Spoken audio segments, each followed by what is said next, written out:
Hey everybody, Brock Poling from StewMac. Today we're diving deep into a world that most people don't understand very well, the world of wood regulations, particularly in CITES and the Lacey Act. This is serious business and you need to really understand this, at least at a basic level, what you can and can't purchase, what you can and can't travel with, how to export and import things correctly. It's really complicated, and having a basic understanding will not only protect yourself, but will also help ensure that the resources that we depend on will be there for generations to come. So to help us unpack all of this, we brought in one of the industry's leading experts, Luisa Willsher. Luisa works very closely with governments, regulators, some of the world's largest manufacturers to make sure that we all stay informed and protected. Yeah, it can be confusing. It's not easy to understand all these regulations.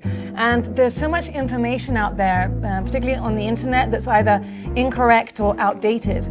So I'm happy to be here and to help understand these regulations a little bit better. So later in this video, we are going to take a field trip over to Spain to go to your facility, Madinter, which is now part of StewMac. You guys have been supplying a big chunk of the industry for many, many years. I've been with Madinter for over 20 years, and I do not know another company that has such a wide variety of tonewoods and such expertise. So we're gonna have a lot of fun. Oh, good. I'm looking forward to it. You're gonna love it. So when it comes to guitar enthusiasts, there's two big sets of regulations that really apply, right? There's CITES, and then there's the Lacey Act. That's correct. So CITES is an international treaty, whereas the Lacey Act is a US law. And these two regulations dictate how wood is traded, shipped, bought and sold, even, as I said before, how musical instruments travel. So let's start with CITES then, because it's an international treaty and it applies to all of our viewers. And later we'll come back and we'll talk about Lacey. What is CITES? Okay, so CITES is the International Treaty of Endangered Species of Flora and Fauna. Basically, it aims to protect all animals and plants from becoming endangered species. It came into effect in 1975, and it includes almost 40,000 species of both plants and animals. It doesn't just include the plant itself or the animal itself, it includes also finished products, derivatives of those species. So, like a guitar or a leather handbag. All of these species of animals and plants are divided into three categories depending on the level of protection they need. So Appendix 1 is the strictest. This includes species that are endangered of becoming extinct, and therefore trade is only permitted in very special circumstances. For example, Brazilian rosewood. In some places, like the EU for example, permits are required for every single transaction, even between two people, not just for international trade. So with respect to guitars, really only three items are included in this category. One, as I said, Brazilian rosewood, the second, elephant ivory, and then the third, marine tortoiseshell, which is used for pick guards and accessories like that. There's also been talk of including Pernambuco in Appendix 1. Pernambuco is the wood used for bows on musical instruments like violins and cellos, but for the time being it's not included. So that's Appendix 1. Now, Appendix 2 includes species that aren't necessarily endangered of becoming extinct, but need to be regulated to avoid that happening. This includes big leaf mahogany, other species like kaya in 2023 was included, paduk, many others. So when you're importing or exporting logs, sawnwood, veneer sheets, a CITES permit is required. However, for the time being, all these species of Appendix 2 do not require a CITES permit once the musical instrument is finished. Interesting. So there are actually a lot of woods in Appendix 2, right? I mean, you've got Indian rosewood, you've got Honduran rosewood, you've got Amazon rosewood, cocobolo, African blackwood, really all the Daubergias are in there. So I mean, it's like that there's a lot of stuff in Appendix 2. Now let's talk about Appendix 3. Appendix 3 is something I've never really fully understood. So Appendix 3 is when one country requests help from the other countries to control trade. So for example, Peru many years ago requested for Cedro de Rata, which is cedar, to be listed in Appendix 3. And that's Spanish cedar. That's correct, yes. Yeah. Then another country put his hand up and said, we need to control our trade as well. So years later, it was introduced into Appendix 2. Right now, at this moment in time, we don't have any species that we use in the industry in Appendix 3. Okay, so what I hear you saying though, is that Appendix 3 is country specific and they ask for help. They are requesting help from the regulators in other countries and basically the regulating body. And then eventually, if enough people ask, it could graduate from 3 to 2. Correct. And Spanish cedar is a great example of that. Exactly, yes. So one thing that I've had a lot of conversations with people about and that seems to trip them up is it doesn't matter, once the wood's on the list, It doesn't matter where it came from. Freshly harvested, comes from a church pew, recycled, upcycled, any source at all, it all then falls under the regulations once it hits these appendixes, right? That's correct. Okay, that was a great overview. Let's kind of switch gears a little bit and let's talk about what this means in practical terms. Because we have so many guitar players, let's start and talk about this in terms of what does CITES mean to a guitar player? And then let's talk about what that means to the building community, and then let's talk about what that means to the repair folks. Absolutely. Let's say I'm traveling out of the country with my guitar. What do I need to be aware of that I don't get hung up at the border? Okay, so if the guitar is made of Appendix 2 or Appendix 3 listed species, then as of today, you don't require a CITES permit of any type. However, if your guitar is made with a CITES 1 listed species, like Brazilian rosewood, or elephant ivory, or marine tortoiseshell, or any other species that could be listed in CITES 1 in the future, to travel with your instrument, you require a passport, a CITES passport. A passport is very different to a permit, and we'll talk about the permit later. So how do I apply to get a passport? Okay, you need to apply to Fish and Wildlife here in the US or in other countries, the different authorities. We will put in the description of the video the link to where you need to go to. Okay, you've got your passport, you're ready to travel, super important. When you pass customs upon export and import, so leaving the country and going into the next country, that passport has to be signed and stamped by a customs official. Signed and stamped. Correct. So I need to make sure that they've done both of those, not just in the country I'm going to, but every time I go into another country, Exactly. It needs to be signed and stamped. Otherwise, I'm probably going to have a problem getting it home. Exactly, yes. So what if I don't know what my guitar's made out of? Well, you should know. You should find out. You should know what your guitar is made of. Obviously, if you've got a Brazilian rosewood guitar, you know it. But we have to think long term. We have to think of the future. So what's in CITES today is not what's going to be in CITES in a few years' time. So let's put an example of Cocobolo. You've got a Cocobolo guitar. Right now, that guitar doesn't require a CITES permit.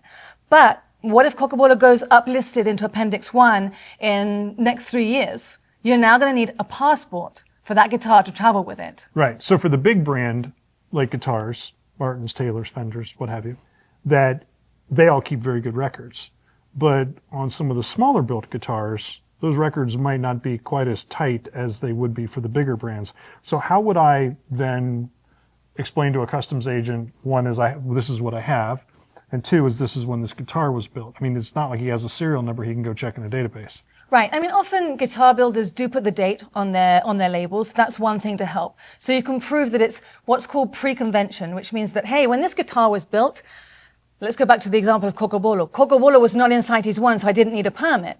But if you are passing customs, then you should know, and ignorance doesn't mean innocence, that your Brazilian rosewood guitar requires a permit. And if it's Cocobolo in the future, you should know that Cocobolo guitars now, not now, but in the future, might need a permit. Exactly, so we'll need a passport to travel. One thing I was going to add, if you're traveling with your instrument, it's a Brazilian rosewood guitar, or it's got elephant ivory or marine tortoiseshell, you go to a concert and this multimillionaire says, I'll give you $2 million for that guitar. You cannot sell it. You cannot sell it because you've got a passport. You have to come back home and apply for a re-export permit. Super important. How does customs know what the wood is anyway, right? I mean, what if I have the tiniest little bit of Brazilian rosewood? Or, we've seen lots of examples of something like Madagascar rosewood looks so much like Brazilian rosewood that it's often difficult to tell them apart just by looking at them. It is, you're right. Often I would say that carry documentation with your guitar to prove that it is made of Madagascar rosewood and not Brazilian rosewood. Not all custom officials are experts in wood, obviously. And like I said before, there are almost 40,000 species of flora and fauna in CITES, but the majority are plants.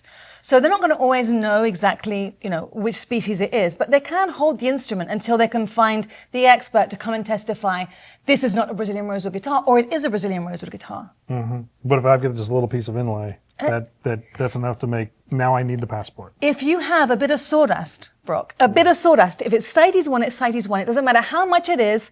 You can't go to the official and say, oh no, I'm sorry, only a little bit. Okay, so let's talk about that. So they can hold my guitar. I mean, is that all they can do? I mean, what are the stakes really? What's the extent of what can happen? Right, so this is an international treaty, and then every country has their own laws. So I can't speak for every single country in the world, but they're probably going to confiscate that guitar if you didn't have the right permits for it. And confiscate meaning I can't get it back. Right. Quite possibly, yes. Then what they do with it is a decision they own countries. There are countries that auction products off, others that they put them in a museum or something like that.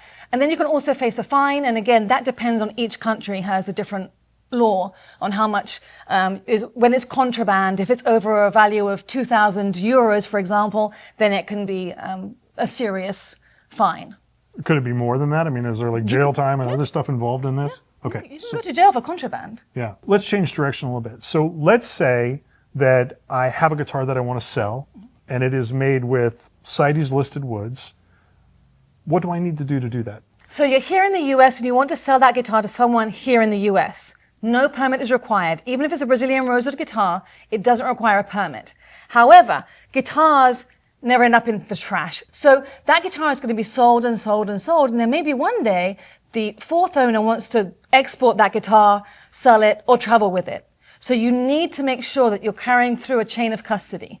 And also, in the future, there might be another CITES listed species on that guitar, and it's not listed now, but in the future it's going to be listed in Appendix 1, and then the instrument is going to need a passport or a re-export permit. What happens if you're, let's say, in the EU? For the EU, every single transaction that happens with something with Brazilian rosewood in it, or elephant ivory, or marine tortoiseshell, every single transaction requires a CITES permit. So even between countries. So if I'm selling from Spain to France, or if I'm selling from Spain to Spain. If you're selling it to your next door neighbor, it requires a CITES permit. Okay. You just said something a second ago. You said, pre-convention, right? Pre-convention, pre-ban.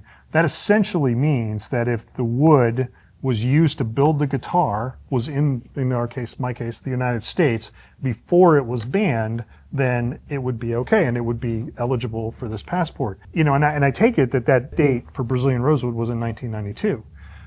I presume that elephant ivory or tortoise would not be 1992. It would be whenever those went into the convention. Would that be correct? That is definitely correct. But even if it's pre-convention wood used on that guitar and that guitar is pre-convention, you still require a permit. It's the way that you get the permit. Right. Everything requires a permit. Right, understood. Once it's on CITES 1, you must get a permit or Correct. a passport, depending on what I want to do with it. Exactly. So let's change gears. Let's move to the builders, and let's talk about things that the builders are going to care about. And I think the big one, let's start with, is like procuring tonewoods, right? I mean, there's specialty vendors, there's folks like StewMac, you can go on eBay, you can get it from your friends who are also guitar makers. If I'm trying to buy the woods, certainly responsibly, but with my real intent of being able to sell this guitar, what are the best practices and what should I be aware of? Right. I mean, to start with, you should be doing your due diligence when you purchase your wood. You need to find out if it was correctly harvested, complying with the laws of the countries of origin. But I would say that to buy from a trusted supplier, it's extremely important. I can speak for Madinter and for StewMac.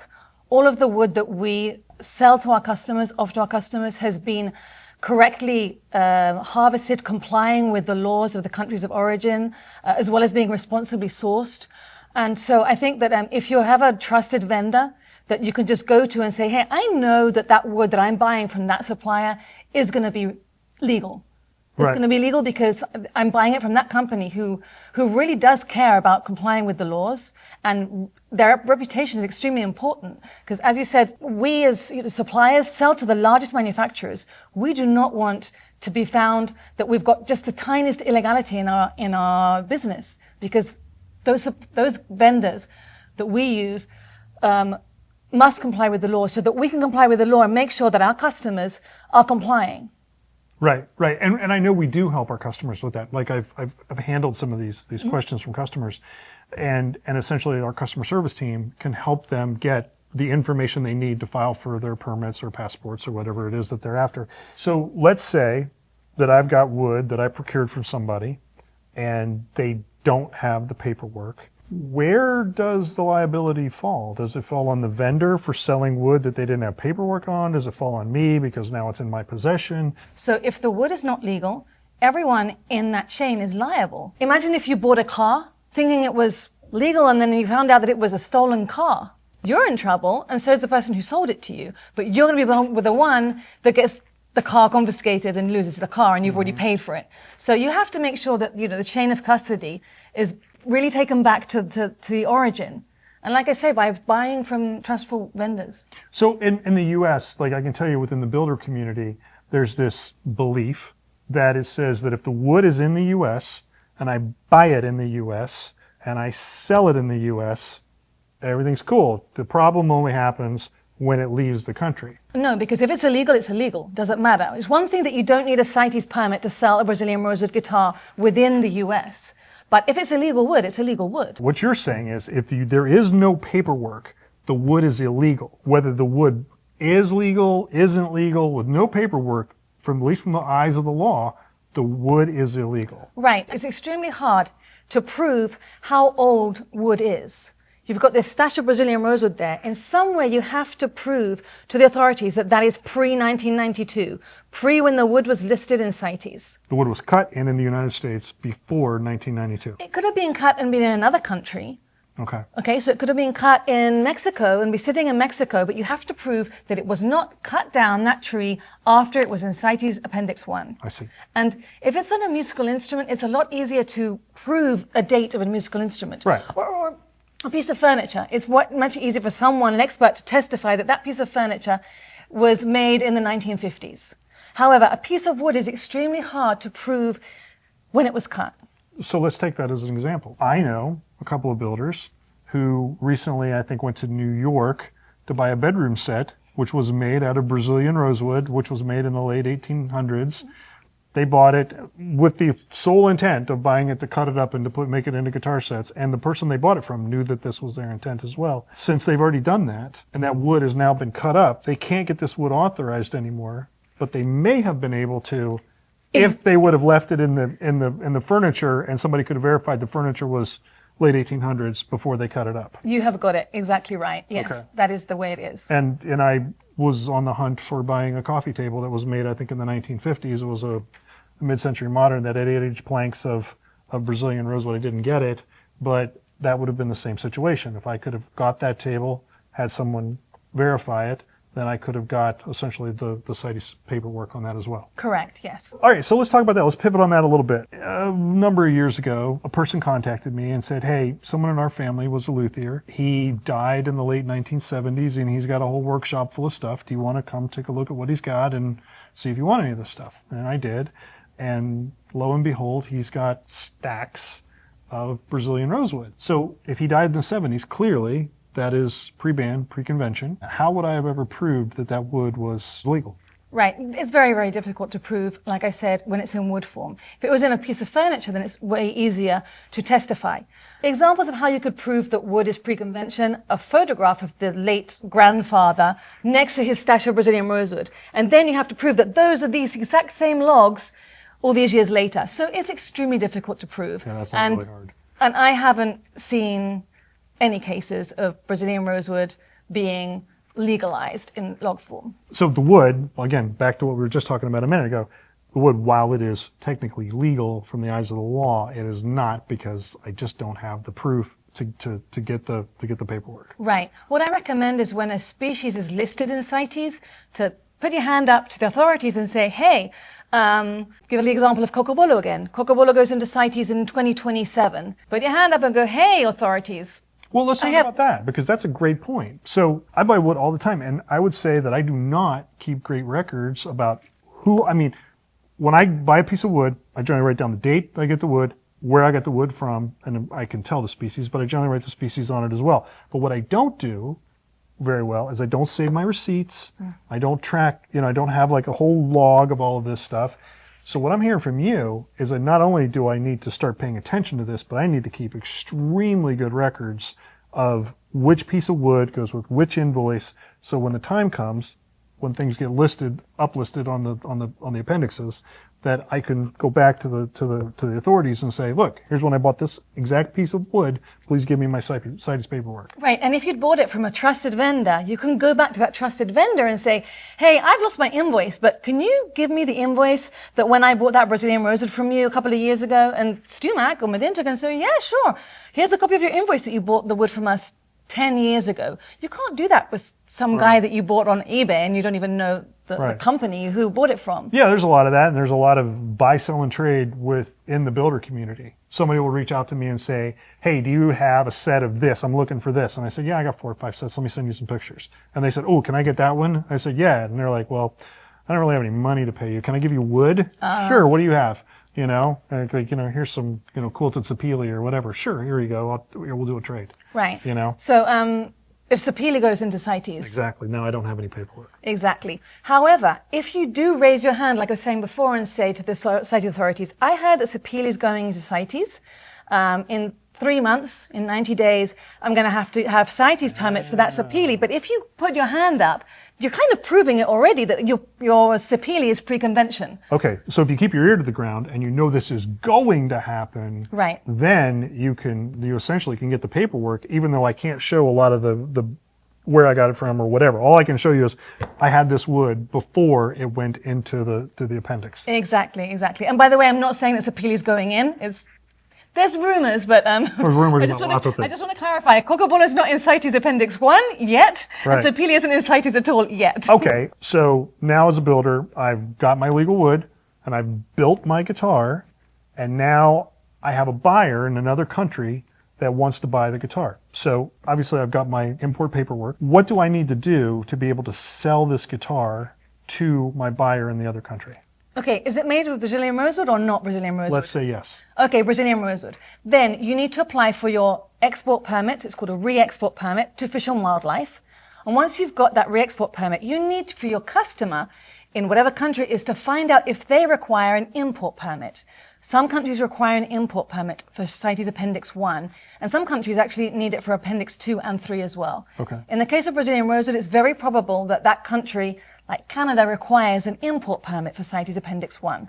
So you need to do your job by applying for your CITES re-export permit, and the customer needs to do their job to find out with their authorities what permits are required to import that guitar. And that depends on where they live. So in some places they may need an import permit, and other places they may not. They just need to check with whoever their authorities are that govern this stuff. Correct, that's right. Okay, so then let's say the other way. Let's say that I've got let's say it's the CITES 2.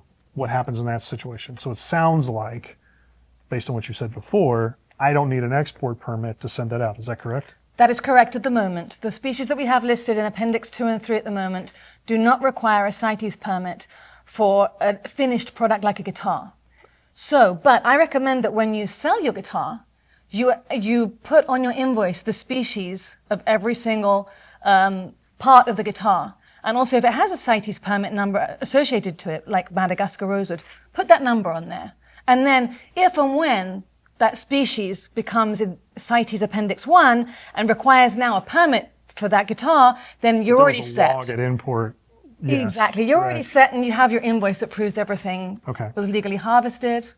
And I'm pretty sure I know what you mean by this, but just everybody watching, when you say put the species on there, you're not saying Amazon rosewood or Honduran rosewood. You're talking about the plant name of this, right? Genus, species, yes. You have to have the species, because you can call a piece of wood rosewood. Right. Or, sometimes it's very confusing that, for example, granadillo in here is one thing, right, and granadillo in Spanish is actually African blackwood. Mm-hmm. So yes, it's extremely important to put the species name on the invoice. Right, I want Dalbergia latifolia. Correct, because Dalbergia latifolia is in Appendix 2, and Dalbergia nigra is in Appendix 1, and that's your Brazilian rosewood. So extremely important. Again, if you're buying from a trusted vendor, then they're going to be able to give you all this information. Right. And so then to confirm, if I'm build my guitar and I want to sell to an American buyer, in my case a domestic buyer, I don't have to worry about any of this.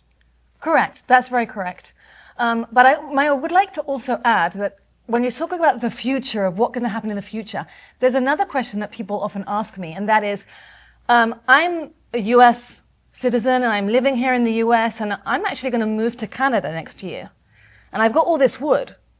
So it's not in a guitar. So Madagascar rosewood, for example, requires permits when it's the form of wood. So you have to have maintained all that documentation that you have from your trusted vendor so that you can move country and have all the paperwork that you need. So what I hear is a builder, buy from a trusted source.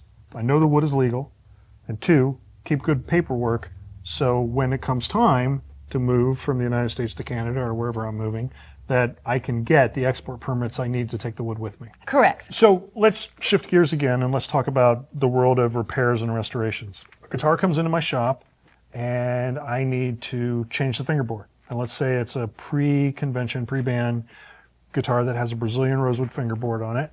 I presume that if I just take it off and replace it with another Brazilian rosewood fingerboard, it's not as simple as just like for like, that I just, because it had it on before, I can replace it without doing something with the CITES paperwork. Right, correct. And that's a very good question, Brock. You've got one fingerboard on your guitar with one CITES number, and you've got a new fingerboard that you've bought with another CITES number. Now, when you take this fingerboard off and you put the new fingerboard on, it's got a new CITES number, because you've now got two pieces. And that fingerboard that you've got here that's broken has still got its old CITES number. You could still do something with it.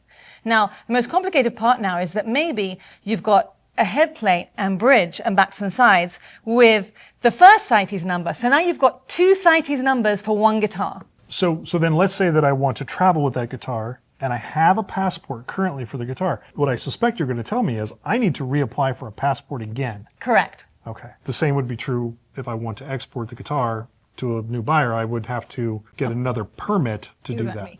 Apply for your re-export permit, and it's going to have two CITES numbers on it. Okay. I have a much better understanding of CITES now. Before we go to Lacey, why don't we take our field trip now? Let's go to Spain. Let's look at what you have in your warehouse, and then we'll come back and talk about Lacey. Okay, come drool over some wood. Brock, welcome to Spain. Thanks, Luisa. So we're here at Madinter, and as promised, I would love to show you the facilities and also our fabulous Tonewoods. I am super excited. Let's do it.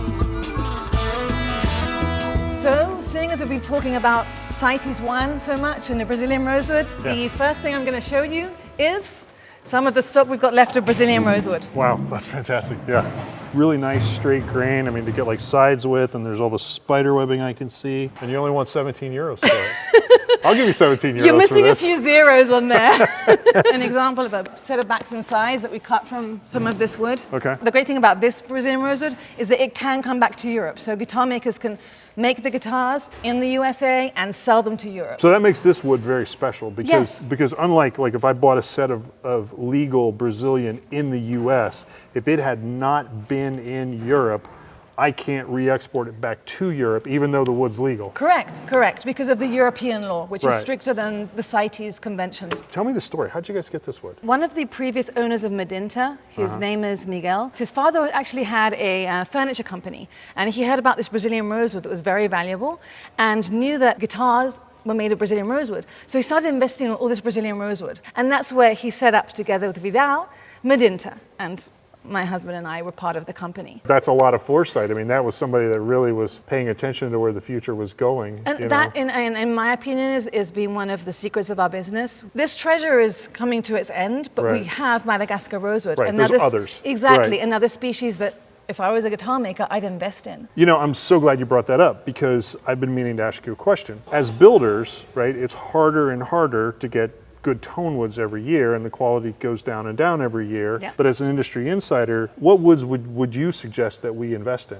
Right, well, obviously, number one, Brazilian rosewood, because there's very, very little left. Another example would be Madagascar rosewood, because although it's not in CITES 1, it's in CITES 2, there's what's called a zero export quota since 2013, which means that it's prohibited to export from Madagascar since 2013. And I can't see that ban being lifted. Like within our lifetimes, kind of. No way, and maybe not ever. Okay. The most common thing is that a species gets uplisted. In my career, I've never seen a species get downlisted. So, I mean, I think that by the end of my career, every species we use in the musical instrument industry will probably be in CITES. So let me show you another few species that I would definitely recommend investing in. Okay. One is African blackwood. Now, as you know, this species is super difficult to get, very rare. It's in CITES Appendix 2 because it's a Dalbergia. Right, this is really, really special stuff. I mean, this is, aside from Brazilian, this is one of the top Tonewoods because these just make incredible acoustic guitars. And it's beautiful. I mean, it's like you can see the grain in there now, but once the finish goes on this, It'll be just like black, but there'll still be grain in it. It'll be amazing. Can you just imagine a high gloss black sheen on that? That'll look great. Right, and the sound. I mean, yeah, it's amazing. It sounds great. Exactly. Fantastic. And then another species I wanted to show you is ebony. Believe it or not, this is ebony. Right. It's not becoming extinct. It's not in CITES, not the ebony from Africa and Cameroon, which is in our case. Right. But black ebony, which the whole industry wants, is extremely difficult to source. It's recommendable to invest in black ebony, but also to start thinking of using lighter colored ebony. I think it looks beautiful. It does. In fingerboards, backs and sides. I mean, the fender. So all ebony. So buy ebony in backs and sides, get ebony in fingerboards and head plates and bridge blanks. Definitely. Everything. Actually, I built a guitar, not quite out of this, but out of something very similar to this, and it turned out absolutely beautiful and it sounded amazing. Yeah, I think it's beautiful. Yeah. I prefer it. It looks like wood instead of it a does black look like fingerboard wood. that looks just black. Right, exactly. So, Luisa, those are fantastic. Those are kind of commonly known as like Brazilian substitutes. What are some other woods that maybe people are not quite as familiar with or don't think of kind of in that same category that maybe people should be investing in as well? Sure. Let me show you some wood. So this is Brother Rose. Brother Rose is another Dalbergia from Madagascar. Yeah. The other Madagascar rosewood. Exactly. Because you realize that Brother Rose is rosewood. Right. It's not as commonly used in guitars. Right. And it's a beautiful wood. I mean, look at the color of it. Yeah, the colors and the grain and the variegation, it's amazing. Exactly, yeah. This oxidizes down to a very dark color. I mean, almost like the color of an eggplant. It's not quite purple, it's not quite black. That's right, yeah. It's beautiful. And then we also have Zeracote. Sure. Zeracote has been used in guitars, but just in small quantities. It's not in CITES, and I think it's beautiful. I mean, backs and sides, fingerboards. It's amazing. Every piece is so unique and so different. It's like no two pieces of Zeracote end up looking alike. It is, and it's never boring, ever. No. I think it's one of the most beautiful woods. Yeah, I've worked with this. This takes a little extra work. Yes, it's very dense, and it's one of those, species that, especially the larger factories, they're more hesitant to use it because, it's not the same. Likes to crack. And Exactly, yeah. I mean, it's not the same with a luthier using a piece of wood, taking care of it, They take their time putting wood through a factory. Right. On a finished instrument, it looks amazing. Oh my gosh, yeah. Once it's finished, once it's varnished. Okay, so I want to show you one more thing that we do here in Madinter. Okay. So as you know, when you're cutting wood, it always produces waste, either because of sawdust that gets sucked up in our vacuum system, taken outside to our silo outside. And then there are pieces of wood that when you're producing backs and sides, I mean, you know that from this lumber, you're going to have bits that you just can't sell. One of our philosophies is to have zero waste. Absolutely use everything. So what we do is those bits, we put it in a machine and that turns them into sawdust. And it goes outside into our silo and we produce briquettes. And those briquettes are for either the employees or we sell them to local businesses like garden centers, the local gas station, and they can put them in their fireplace and use up the waste. So you just use it for firewood essentially. Exactly, yeah. It's all about using absolutely everything. This wood is so precious. We should use absolutely everything. Yeah, right. Just be respectful of the materials. This is just great. I could stay here forever. You have so many amazing tone woods all in the same location. I can't think of any place I've ever been that's like this. See, I told you so. But we can't stay here forever. We have to finish this video. Right, because it's not all about CITES, right? Exactly. The Lacey Act is so important for our US viewers. Sure. Okay, so let's get back to the studio. Okay. So my understanding is the Lacey Act started in 1900, originally to help curtail some of the interstate game violation inside the United States that they were having with birds, and then essentially became about other things as well. Yeah, that's right, Brock. It started with birds, then invasive species were included, and then in 2008, wood and wood products, finished wood products, including guitars, were included in the Lacey Act. Okay, so the Lacey Act is really kind of a bunch of stuff that Congress has all pushed into one piece of legislation. That's right, yeah. It's easier to amend a law than to make a new one, so yes. So in practical terms, what does this mean for us as builders, repair people, or players of guitars? Okay, so the Lacey Act is basically that you must make sure that when that wood that you have bought complies with the laws in the country of origin. It means all laws, not just that the tree was harvested in the correct area. It means that if there's a law in that country that says that you have to play the bagpipes while you harvest the tree, then you have to make sure that that person played the bagpipes while the tree was harvested. And it may have nothing to do with the actual harvesting of the wood. It could have something to do with how it was shipped or correct. Whatever, right? Pay the sales tax or anything. Exactly. That's why it's so difficult, because you have to do what's called your due diligence. You have to investigate to make sure that every single law in that country was complied with. That sounds prohibitively hard. You have to make sure that guitar that you bought from your neighbor, who bought from his grandfather, inherited it from his grandfather, who bought it from a store, who bought it from a distributor, who bought it from the factory, who imported that wood from whatever country of origin. Every single person in that chain is liable for the Lacey Act. Wow, that's crazy. I mean, Let's go back to what we were saying before. Buy from trusted vendors. right. If you buy from a trusted vendor, so, those big brands, they're buying from trusted vendors. So that they know, they're also doing their own due diligence, but they also know that if they're buying from a company like Madinter or StewMac, that we know what we're doing. We know those laws in the countries of origin. If someone says to me, I have some ebony from Africa, I know exactly what permits are required to harvest the wood legally, have the transformation permits, have the export permits, have the annual renewal permit of how much timber can be harvested. I know the local laws, the local taxes, and everything. So you can't expect for every single person, every single repairman, guitar player to know those laws. But the Lacey Act does stipulate that you have to do your due diligence. So in terms of practical speaking, right? So if I'm a player of a guitar and I buy a guitar, let's say from Martin, that what I'm really doing is I'm trusting that Martin has done their due diligence and they've looked into the supply chain and they've bought from people who are trusting. And as a builder, that when I buy from StewMac or Madinter, that I trust that they have done their homework on all of the people that have touched it beforehand. So really, if I just make sure that the person that I'm buying from is totally legit and I trust that they're doing their homework, I might be okay. I think so, because that is one way of doing your due diligence, is saying, okay, is this company trustworthy? I think so. So I trust what they're doing. So I'm doing my due diligence by buying from a trusted vendor. Right, because no one's going to tell you who owned it before them. Right, because they don't want to Martin's give not out gonna the tell me where source. they got their wood from. Exactly. Right? So in our case, for example, we have customers, manufacturers in Asia who make for big brands. And those big brands say, I want the guitar made out of this, that, and the other. And by the way, I want you to get that ebony from Madinter, because I want to make sure that that ebony on my guitar is legal, because those Asian-made guitars that are coming into the US, they are liable for the Lacey Act. Usually the reason why there's a Lacey Act case is because someone, an NGO has raised their hand and said, there's this illegal wood that's coming into the US. So, the feds don't come in because they have smelt it's fishy. They've been informed there's an official, investigation that's happened. So by the time somebody shows up for a Lacey problem, They They're know. pretty sure that there's a Lacey problem. Exactly. They know what's happened. They know it's illegal wood. Okay. All right. And that has happened. Yes, exactly. Cool. And I think that the example is perfect from, that Lacey Act case is that it was that well-known manufacturer that was done for the Lacey Act, but they weren't even the importers. They were buying it from a wood importer who was buying it from a wood importer in Germany, and it was coming out of Madagascar. So who was liable? The manufacturer.